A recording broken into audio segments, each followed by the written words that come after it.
Hello, everyone, and welcome to the very first Faculty Symposium series at EKU. My name is Dr. Jonathan Gore. I'm a professor of psychology and also the director of undergraduate research at EKU. The purpose of this series is to highlight all the great research and practices that we're doing at EKU and give the presenters a chance to present to the university community and also abroad. Today's topic is best practices in modern teaching. And the presenter will be Dr. Travis Martin, who is the director of the Kentucky Center of Veteran Studies. We're honored to have him kick off the first talk of our first year of this Faculty Symposium series. So Dr. Martin, take it away.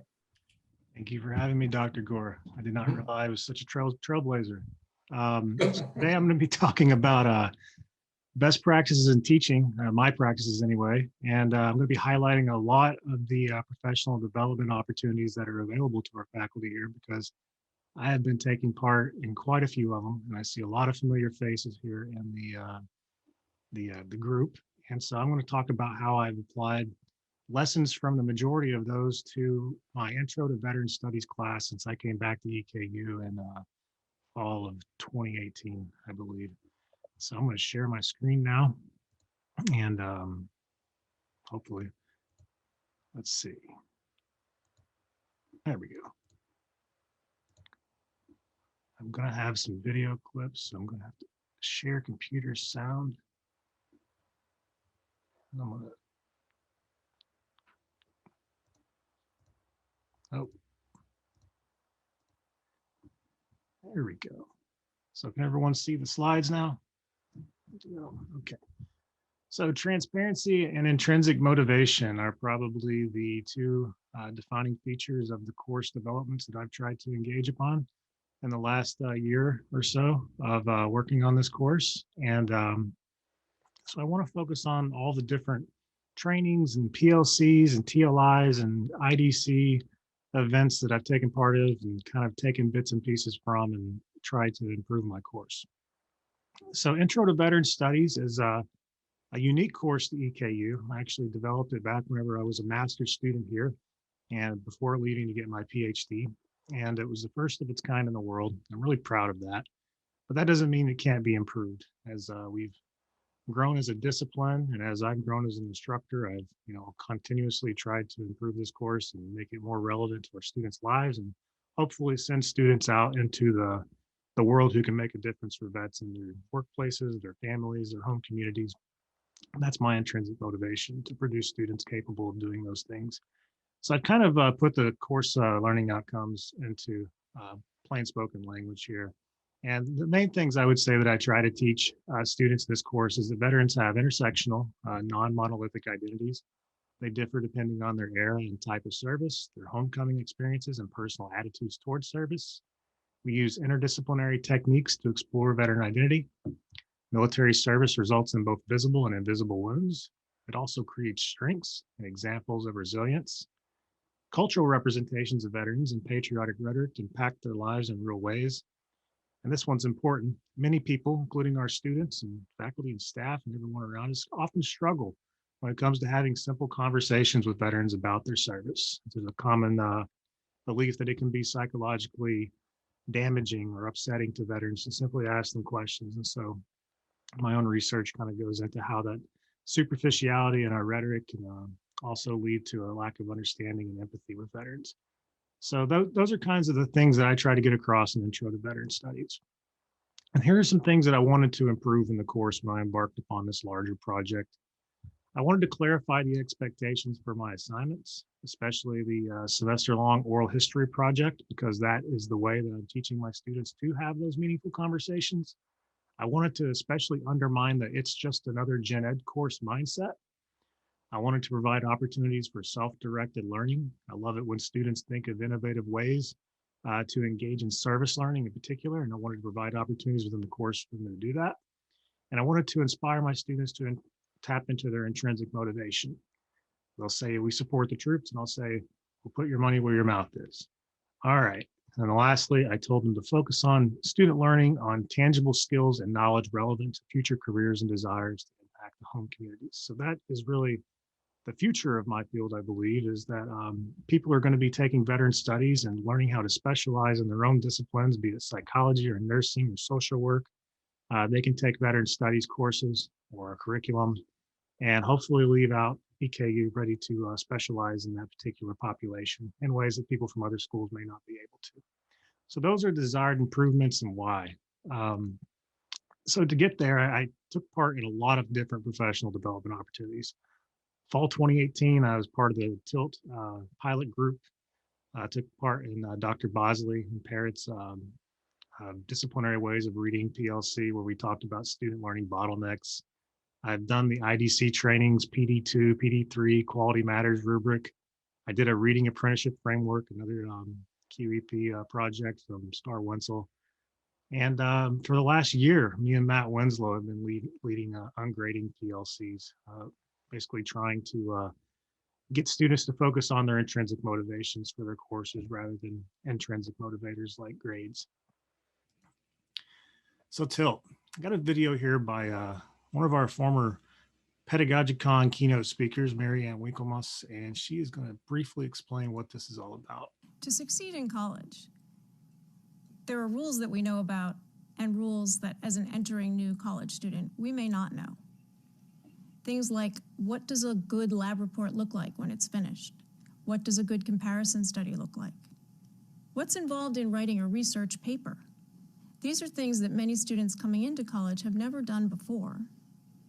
And they consist of complicated sets of skills that students may never have used in that exact combination inside of that discipline before.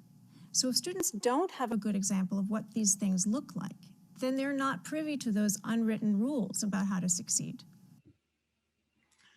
All right, and I think that you're going to find that this is going to be a recurring theme if you dig deep within the inner motivations of each of these PLCs and TLIs and other trainings. At least that's what I took away from them, was that students don't always struggle with content knowledge as much as they struggle with how to articulate that knowledge for subject matter experts such as professors. And so my goal, I think the thing that I kept coming back to was trying to remove both those artificial kind of structures, those bottlenecks that kept students from learning, but also to try to reduce the power differential between the instructor and the student and the institution, as well as the field as a whole. So TILT is a really kind of simple way of designing courses and course materials. It asks you to identify your purpose, to get your students to be able to answer the question, why are we doing this? And that goes right back into intrinsic motivation.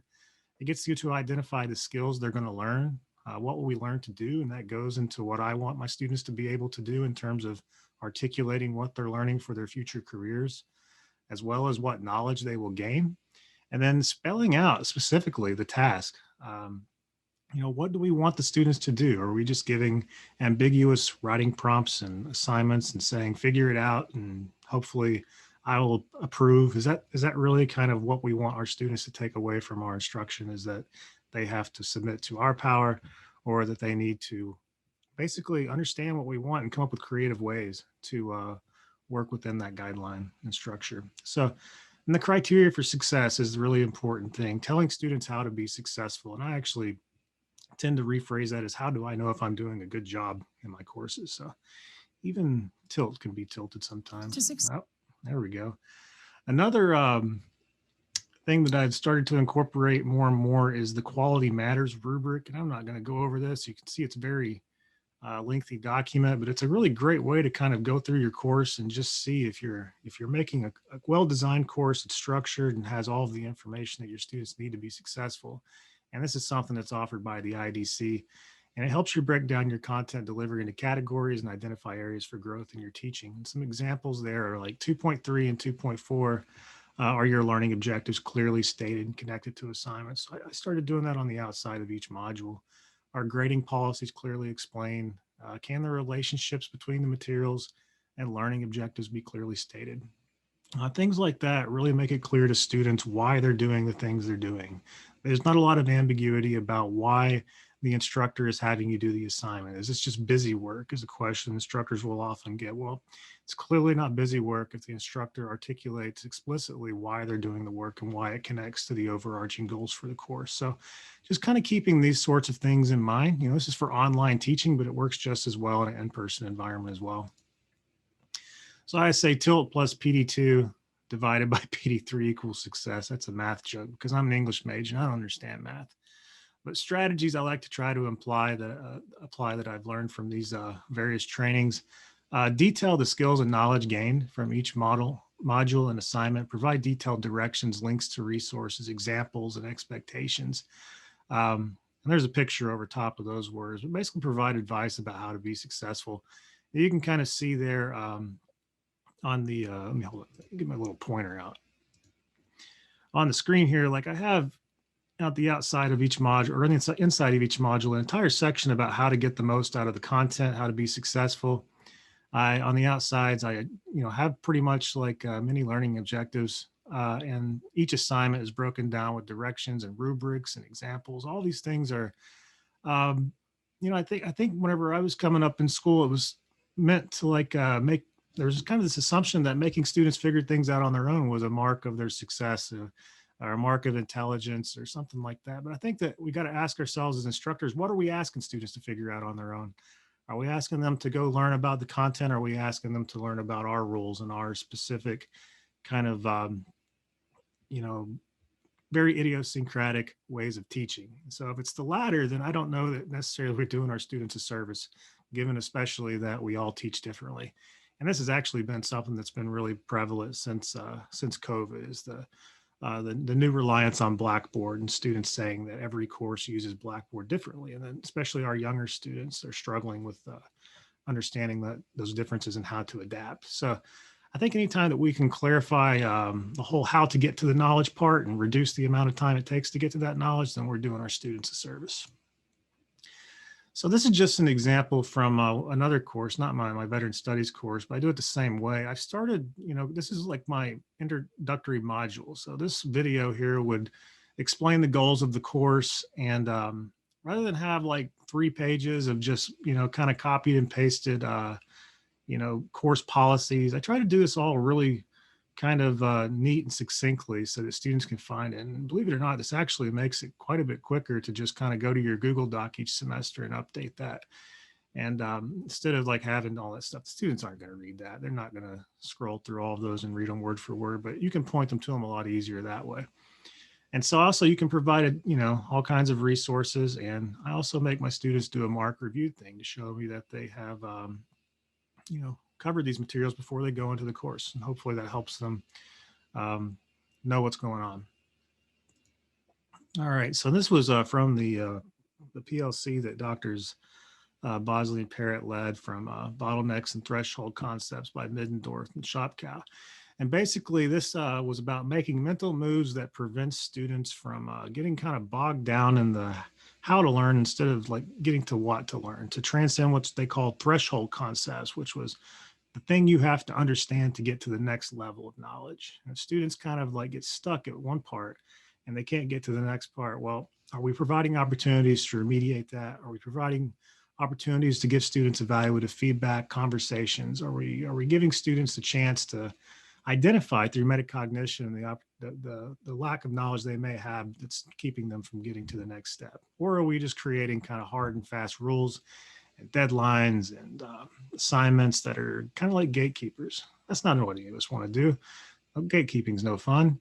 So how do we identify those bottlenecks, get rid of them, and help students transcend those thresholds? And part of this, they say, is from getting students to stop thinking like students and start thinking like professors. And this is, you really got to kind of check your perspective when you're going into the classroom and you're keeping this in mind. So if you're used to hearing things like, is this a requirement? Will this be on a test? Or how long, how many words does this need to be? Will this impact my grade? Well, that's thinking like a student, and that is approaching learning in an intentional, systematic way rooted in personal accountability, which sounds great, but it's all kind of rooted in this sense that learning is a chore that we do for someone else. It's not something we necessarily do for ourselves. Now, if we get our students to think the way that we think as professors, as people who, are trying to develop deeper levels of knowledge because we are intrinsically motivated because it's our profession, because it's something that we're passionate about. Well, that's much more productive. So students might ask, what is my intrinsic motivation for learning this content? Why does the professor focus more on one topic than another? And how do these concepts build upon one another? These are the types of questions we want our students to ask. And we can provoke those questions if we're conscious in our course design. And that's something I took away from those two authors. So one way that I've kind of started getting that kind of metacognitive work to take place is an adaptation of a critical reading worksheet. And I developed this for my work in the Reading Apprenticeship Framework PLC. And this was from a book by Schoenbach, 1999. I think it's the first edition. There's been several others, I believe. But they focus on 4 dimensions of learning: social, personal, cognitive, and knowledge building. This is mainly focused on reading and how reading doesn't take place just within kind of like taking information in and adapting it or deciphering it, but rather it's a social experience, it's a personal experience, and it's a thinking experience as well. But it also builds upon previous knowledge and adds to what you're going to get. And it's all about metacognitive conversations. And so I asked myself, how can I make my students do this better? How can I give them a tool that will make the content matter to them? And so you may think a worksheet would not be very, successful on its own, but I have actually had incredible success with this worksheet. And I call it my active learning worksheet. And I define what active learning is, and I compare it to passive learning, which is just kind of sitting back and listening. And I have a video or reading or whatever it might be. It can be any kind of media. And I have them think about answer the question, what are they about to take in? What do they already know? What's one thing that they should care about intrinsically about the topic? Think about it. If I tell them, if you don't care, like, make it up, fake it until you make it, because there is a reason. You just maybe haven't arrived at that reason yet. After that, really down here, and there's those 2 columns. I've broken this sheet up to fit on this page, but over here on the left side is what students pretty much only do most of the time. They just take notes. The whole precognition thing and the whole taking notes thing, they do this, but they don't always do the interpretive part. They don't always think about thoughts that are being provoked or write down questions to go figure out, or, things that they're having to revisit. And they certainly, unless they're asked to in an assignment, try to synthesize that knowledge and reach conclusions as part of the normal kind of taking in process of information. Maybe that's stuff that we learn to do in graduate school, but I think students in a gen ed class in their freshman or sophomore years, they need to be taught these skills so that they can use them. And so this kind of assignment is something that anytime I have a video lecture that I need students to watch, or a reading, or if they're just sitting in class in a live class, they will be doing one of these worksheets now and they'll give it to me. And I've, after providing examples, of course, and telling them what I expect, I've gotten really good results out of this. I've always wondered if my students watch videos, and I would watch the view counts, and I'd be like, they're not watching these videos because the view count went up 3 people and there were 70 people. So after implementing this, I've seen a great deal of success.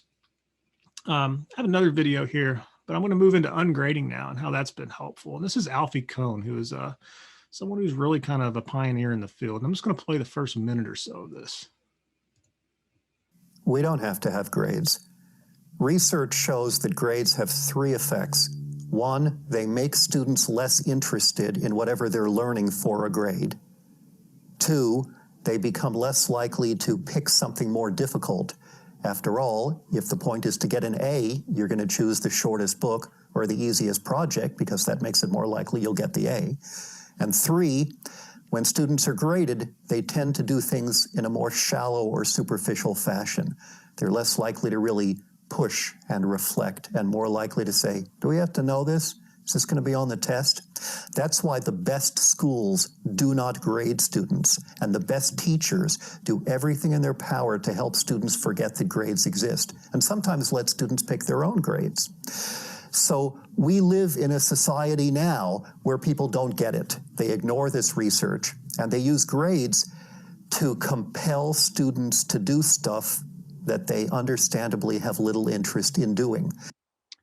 So again, I told you this was all going to come together, and this is how ungrading kind of emerged from what I was learning. I saw what Blum was saying here in her book, I Love Learning, I Hate Schools, that faculty administrators increasingly focus on managerial approaches. Students learn plenty, They just don't learn stuff presented by teachers in classrooms. She's talking about the kinds of ways we present our knowledge. Students are learning how to jump through hoops. They're learning how to appease us, but all of that appeasement basically takes the place of actual content knowledge. And so that becomes problematic. And so I was naturally led to ungrading because I wanted to focus on intrinsic motivations. I began challenging the assumption that students would only work if there were grades. And I began asking myself, what would happen if I take out grades altogether? And it wasn't something I did all at once. It was something that I've honed and I'm still honing.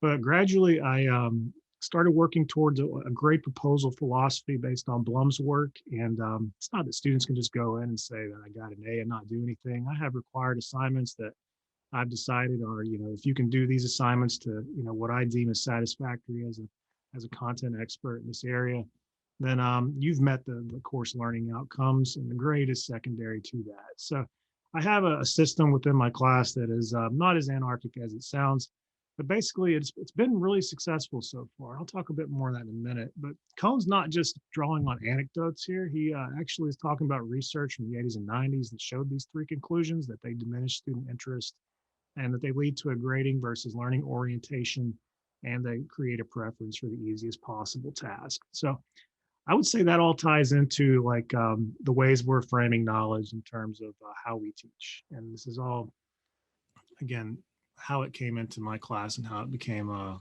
kind of part of the larger whole.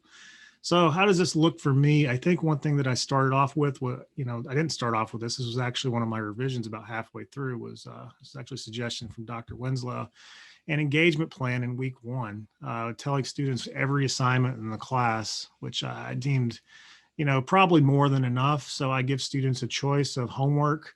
I have my required assignments, like my oral history scaffolded project and these 3 SLO assignments I'll talk about, but there's a lot of homework, and I give them the choice of doing 50% of that. You do 50%, you can skip the rest if you want. And guess what? They don't. Most of them do vastly more than just 50%.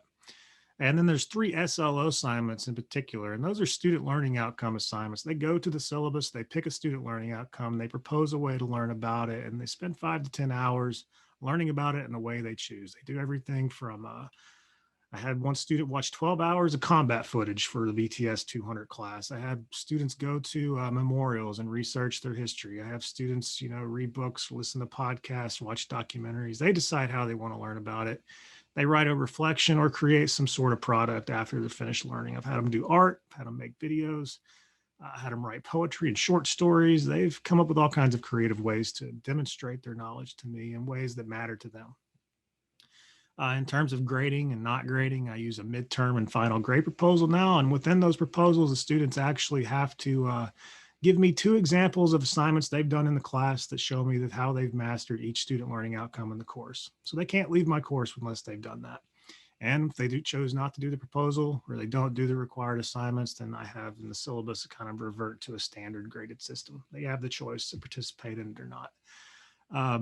So I allow multiple attempts and revisions. Every single assignment can be redone repeatedly until the course is over. The rubrics even have a column called not yet.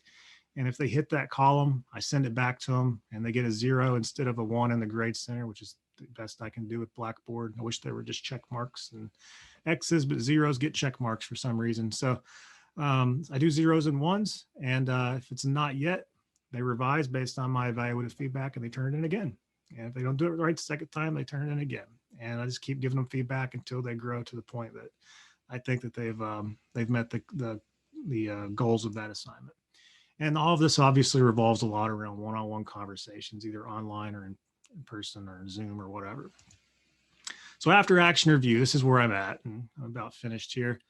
Successes. Students are connecting veteran studies to their major and career paths better than ever before. I've been really impressed with this. I've got students coming to me saying, I want to be a social worker. I want to be a psychologist. I want to work with veterans. I'm like, all right, come one, come all. I think that I can provide you with knowledge about veterans' identities, cultures, and experiences that will make you stand out in the job market. And I sincerely believe that. Ungrading has reduced stress, especially during COVID, and increased the quality of student work across the board. They're no longer doing the bare minimum. They're passionate about the assignments, especially the ones they choose. They care about the content more. They don't feel like they're doing something. For me, as kind of a taskmaster, I've been pleasantly pleased each semester especially after giving them examples of really good work. The course itself is logically organized such that I can go in and make small tweaks on the fly now. So it's not like I have to remake the course every semester, which I often found myself doing. Now I have an overarching philosophy that guides my course design. And I can genuinely say that students are actively learning, like I said, with the active learning worksheet, and hopefully they're taking those kinds of metacognitive strategies to their other classes. Not yet, because I've still got areas for growth, okay? Here are some things that I think I've still got to work on. I need to strike the right balance between self-directed learning and a sort of structure students say they need. They've gone their entire lives with very strict structures, and some of them will come into my class and they will say, Travis, I'm really not used to this sort of flexible due dates, propose your own grade stuff. It's a little out there, man. Can you please just kind of like tell me what to do and when to do it? Now, I will not do that, but I will kind of work with you to develop a plan. So I need to find a way to give students more structure, I think, when they need it, or at least be more clear in the way I'm phrasing things. Because some students, it's hard for them to kind of have that much choice. Choice of assignment is somewhat successful, but I need to do a really close analysis of my work that I'm allowing them to choose 50% of and make sure that they're not skipping entire concepts by picking the path of least resistance. I don't want them to kind of just skip SLO number 4 altogether. I want to make sure they hit at least everything once. And I probably need to combine some content areas, quite frankly. This has been since the first time I've taught. I always have way too many assignments, like 20-page syllabus, all this. I need to reduce the number of clicks, the number of pages, and basically combine a lot of things because there's just a lot there. And I think it can be overwhelming sometimes. So I need to keep tilting in that regard. So that's some areas for growth. But I'm encouraged. I had one student email me last week and say, I would rate your class as the best class that I ever took. I was debating on whether to tell you that because I have never been the student who brings the teacher an apple. That's why I usually save my comments for the survey. I just thought it was really nice for a student to write me that. And I was very thankful. And she gave me that apple, whether she knew it or not. So students are being pleased. All of them, nope. Am I 100% the best teacher in the world? Not yet, but I'm working on it. And that's where I'm at. Thank you very much. I really appreciate that. And I know I learned a lot. I think all the people watching learned a lot. I really, really appreciated that. So we are done with the talk portion of this symposium, and we will move on to some questions. Since everyone is muted for many different reasons in the Zoom meeting, you may ask questions in the chat function. And I'm just going to throw some at you because I was writing down a whole bunch of notes, and I'm fascinated by this work. My research is actually in motivation in some regards, not in a classroom context, but in other contexts. But I just wrote down a whole bunch of stuff. So one thing that I've learned as a instructor, just in my experience teaching, is I'm always worried about the brain dump. And the brain dump is like what you're talking about. They go through the hoops and then they just sort of like, maybe if you ask them about the same kind of stuff a couple months later, or a couple years later, or after they graduate, and they're just like, I don't remember that. I got through what I needed to get through, and then I just did sort of brain dump so I could take on the next round of stuff. So do you have any information, anecdotal research, data, anything like that that would suggest this approach discourages the brain dump, or really it's so internalized that it's more difficult to do that? Yeah, I as you were talking, I was thinking about the book Make It Stick, and like interleaving and the science of successful learning and kind of space repetition practice and all of those things. And the way this course works with the metacognition, especially with the grade proposals, they have to go back in and articulate at midterm and finals how what they learned actually fulfills the learning outcome. I would say that is one way it reinforces long-term learning. I would say the other way is when I think back to my own college, especially my gen eds, it was the things where I had choice and that I was intrinsically motivated to study that I remember the most. It wasn't the things I was forced to study, but rather the things that I cared about on a personal level.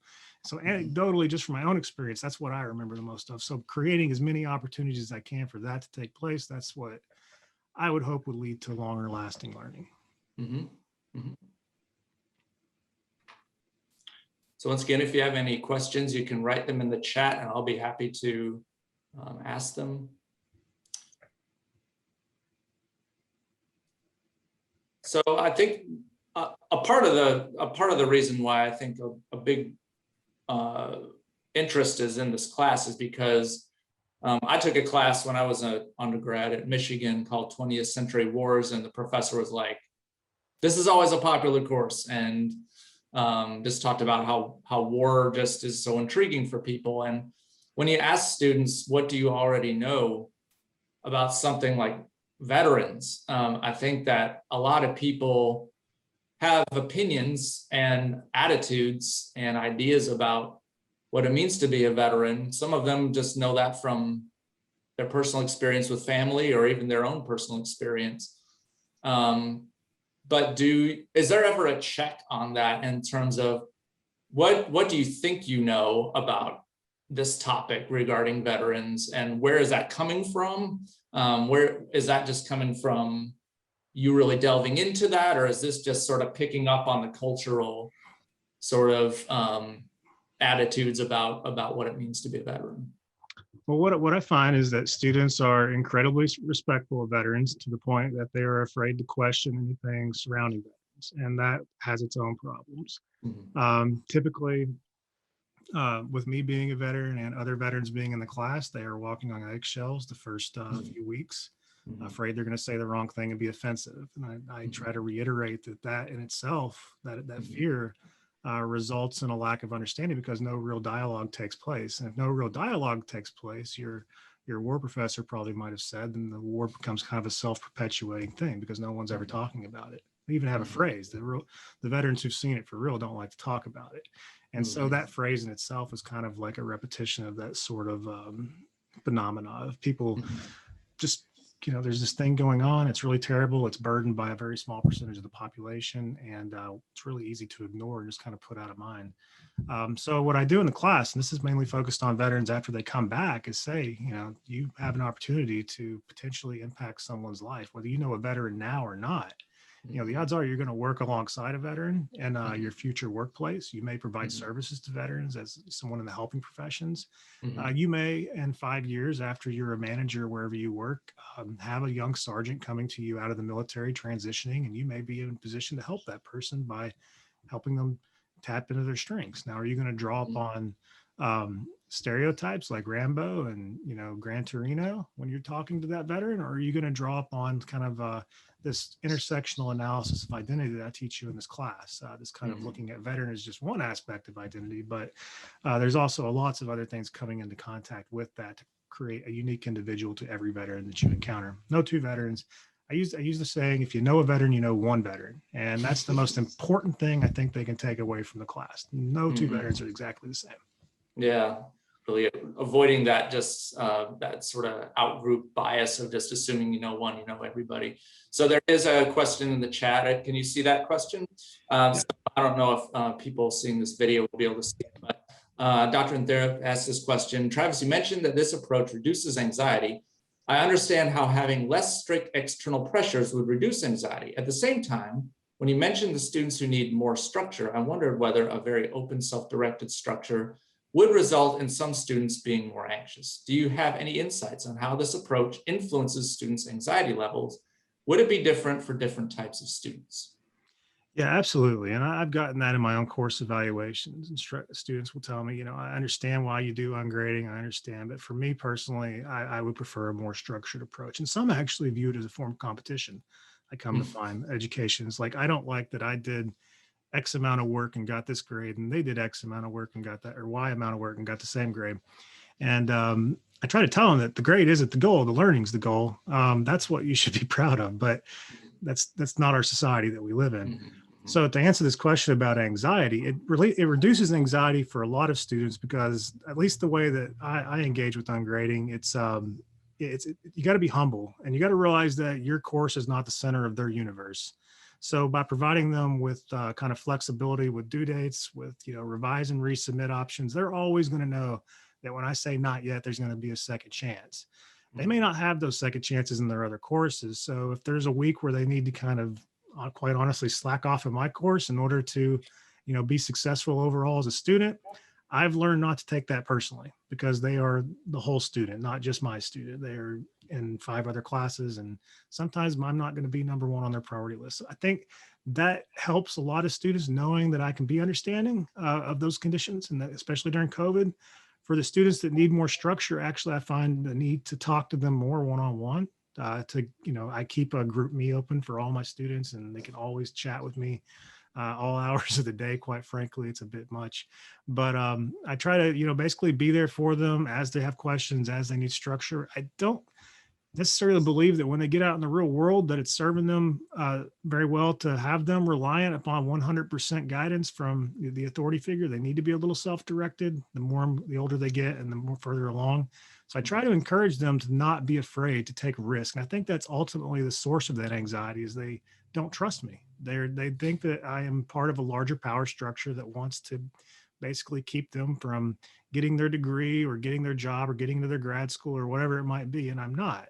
I am a guide on the side kind of guy. I'm not the gatekeeper in the middle. So that's, I don't know, just some random thoughts I think related to that. And it's something I haven't completely solved yet. Like I said, I'm trying to figure out that balance. Like, can I provide something more for those students who want structure? And I think my engagement plan has helped somewhat with that, but I want to do more. Yeah, and just even just by that one response from the students, and I'm sure you get lots of responses like that where the students are just like, this was a very different but really helpful. And yeah, it takes some getting used to. They'll say, like, it was hard at first, but after I got the hang of it, I enjoyed it. Usually overall it's been a positive experience for them. Mm-hmm. So unfortunately, most of the people watching this video have not taken your course, right?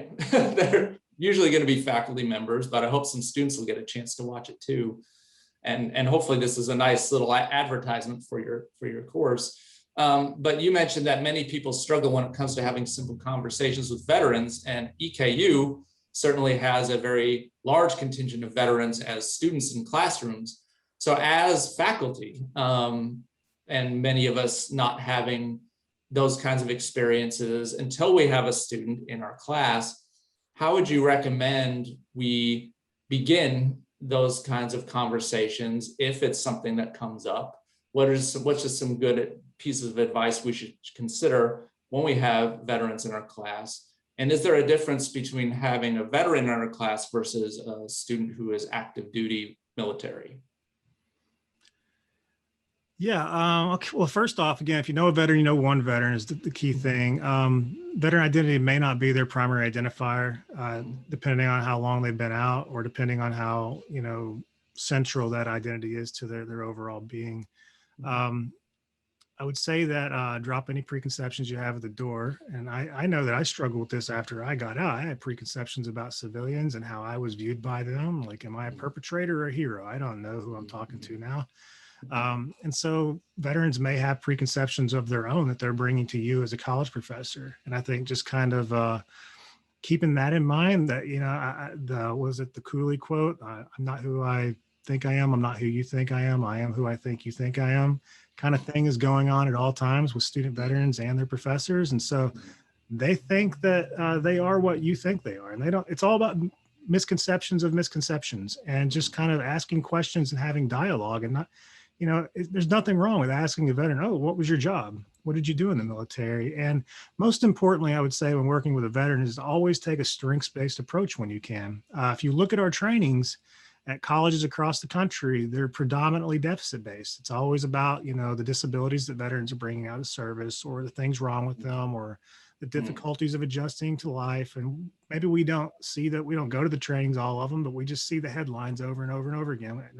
People only read the headlines. So we get this kind of implicit notion that veterans are all broken or damaged, when in fact, the vast majority of vets getting out of service don't see combat, don't have PTSD.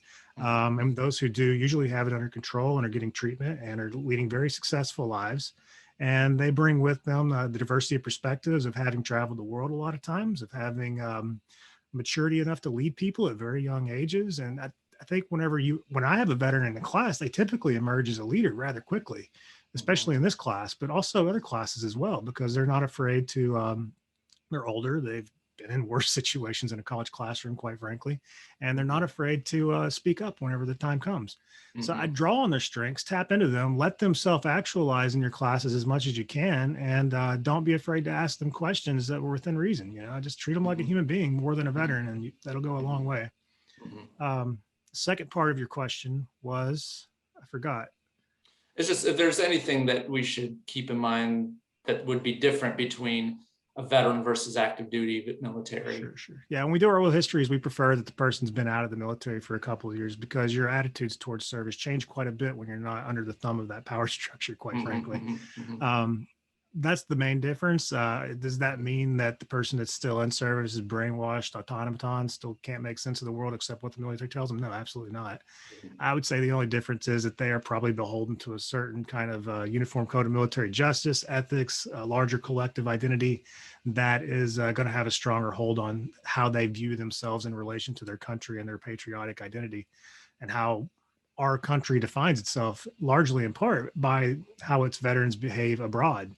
And so they view that as a very large burden to carry with them around campus. And when you're a veteran, you've been out a while, you still feel that way somewhat, but it has less of a hold on who you are in the present, I believe. Yeah. I've had some active duty students, and I know one thing for sure is being flexible with their needs and priorities, similar to student athletes in the sense that, I'm being called in to do this.